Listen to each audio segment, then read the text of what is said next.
If you're a new assistant principal, there's a moment almost everyone experiences, but no one warns you about it. You explain to your department what the priorities are. It makes sense to you. People nod, the meeting ends, and a few weeks later, you're right back in the same conversation about the same priorities. Not because anyone pushed back, not because you were ignored, but because what made sense to you never fully made sense to them. And that's the part that catches new APs off guard, because a leading adults doesn't break down when you're explaining things. It breaks down due to assumptions that form. And if you don't catch those assumptions early, leading will become the most difficult thing you've ever done.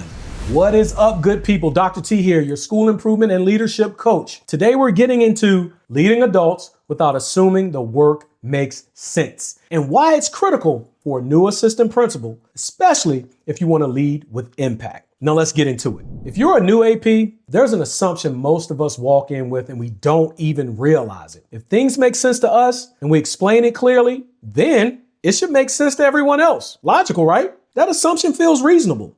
I mean, coming right out of the classroom, you know how students learn. When students don't get it, you clarify, you model, you give feedback. So in leadership, you approach it the same way. You explain a new focus, you walk through what's expected, and on the surface, everything looks fine at first. But there are some subtle patterns you start to notice. And then you start getting hit with questions like, can you remind us of what we're expected to do? Here's another one. Are we still doing that? Oh, is this something we're all expected to do? That's usually when new APs start to question themselves. You start to say things to yourself like, didn't I explain this already? Now, let me be clear. That frustration isn't about you not being capable of leading the work. Let me be clear about that. It's about the fact that at this level, nothing can be left to assumption, because what you're trying to do is align day-to-day practice with the priorities without having to stop, keep correcting, constantly having to pull people back on course, and re-explaining because 10 different interpretations have surfaced. And the reason this happens is because adults don't encounter new priorities with a blank slate. They bring a long history with them, including priorities that were once urgent in September but became invisible by December. They also hold deep-rooted beliefs about what their students need to be successful. Because of that history, when new work is introduced, a few questions surface almost immediately. And those questions are, what am I gonna have to give up? And is this real? And that's the environment we often walk into as new APs. And this is also where we often get stuck. We explain the priority clearly and assume alignment will naturally follow.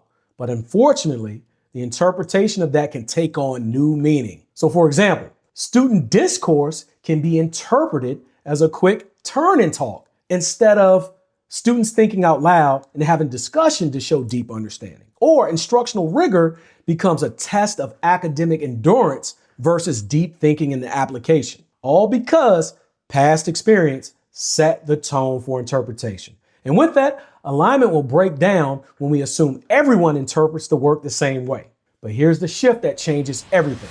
We have to recognize that staff won't always interpret things the way we would like, unless we are intentional about sense making. And there are three things that allow for that to happen: interpretation, reinforcement, and examination. Now let's start with interpretation. Most new APs introduce priorities by naming the strategy first, but staff oftentimes translate these strategies into existing habits, so they evolve. And what does that look like?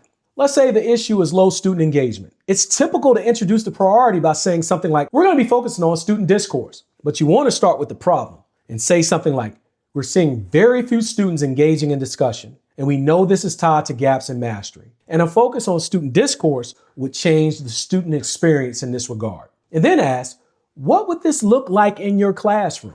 This approach exposes how people are interpreting the work before it begins to shrink. So we want to start with the problem, not the strategy, when introducing priorities. Now, number 2, reinforcement. With this, most new APs treat a priority as a finished product once they've introduced it. They explain it, answer questions, and move on. The logic in this is that if this matters, people will just do the work. But what happens is that staff sometimes will determine if the work really matters by watching what survives in the weeks that follow. Meaning, they question whether the priority is another launch in September and die by December priority. So when a priority stops showing up, in terms of the emphasis placed on it, people will deprioritize it. So reinforcement is key when it comes to introducing priorities to staff. Reinforcement is how leaders signal what actually matters. So to reinforce priorities as a new AP, two things must take place after introducing them.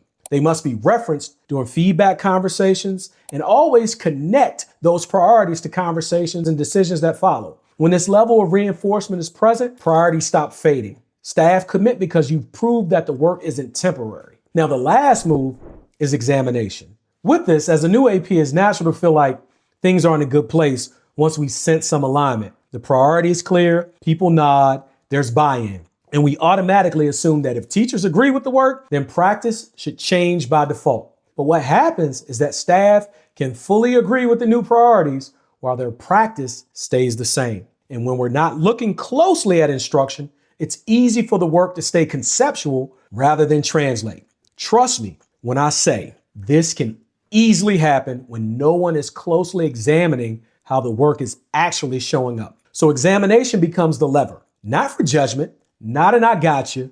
Examination is how leaders help teachers see the gap between intention and impact. So what do you need to do? There are two things. You name what you notice during observations as connected to the priority, and you ask questions that relate to the student experience. For example, during post-observation, you could say something like, I noticed that almost all students knew the answers, which demonstrated mastery. What would it look like to push their thinking just a little bit further in terms of rigor? Or you could say, help me see where the priority around rigor could show up in this lesson. Questions like this create the clarity needed and practice starts to shift. So agreement alone doesn't change practice. Examination does. Now, when interpretation shapes meaning, reinforcement proves priority, and examination transforms practice, that's when the work begins to truly reflect the priorities without constant correction. So leadership feels steady, more predictable, and less reactive because now the work is finally connected from intention to emphasis to practice. All right, good people. I hope you appreciate watching this video. I hope you found it useful. Show me some thumbs up love if you did. Drop a comment as well. And make sure you subscribe so you don't miss out on any future videos like this or the one at the top of your screen. Until next time, lead with impact and protect your peace.